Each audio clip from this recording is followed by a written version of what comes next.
A subwoofer needs to do 5 things really well. And if it does those 5 things really well, I would make the case, if it's in the price range you're in, you should get that one. The first one is that it should have extreme low frequency extension, meaning it should have low frequencies below the threshold of audibility. That's because there is a lot of content, both in terms of music and movies, that exists below what's heard and can really only be felt. More importantly, a lot of subwoofers, especially in the price ranges where we play, exaggerate the mid-bass frequencies in order to make up for deficiencies in the lowest frequencies. And that creates a kind of boominess that's not accurate. And especially with your gang at Music Direct, who are listening to those wonderful MoFi recordings, they want accuracy, they don't want boominess. And that brings me to the second one, which is accurate frequency response. You want to have all the frequencies that are supposed to be there in the exact proportion that's supposed to be there.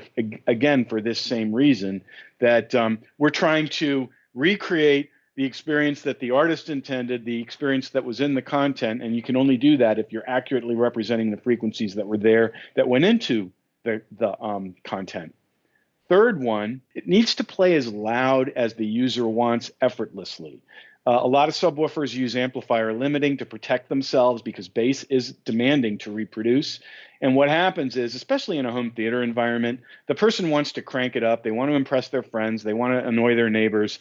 And as soon as they crank it up, the passive full-range speakers play as loud as they're told to play. But the subwoofer, being a closed ecosystem, may not cooperate. And you kind of have this phenomenon of disappearing bass, which you don't want.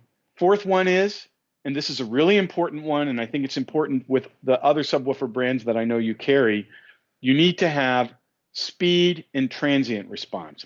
What it means is that the subwoofer needs to be as quick as the content. This is really important because, especially in music, you want to hear the pluck of a cello string or a bass string, the bowing of the string. You want to hear the slamming of a door if it's a home theater. Basically, you're looking for the most convincing immersive experience possible, and that's not possible if the subwoofer can't keep up with the content in terms of its speed.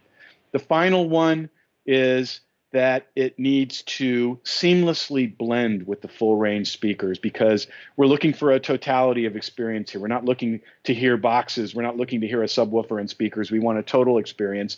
So the subwoofer needs to be configurable so that it seamlessly blends with everything else in the system. Those 5 things are what we focus on at SVS.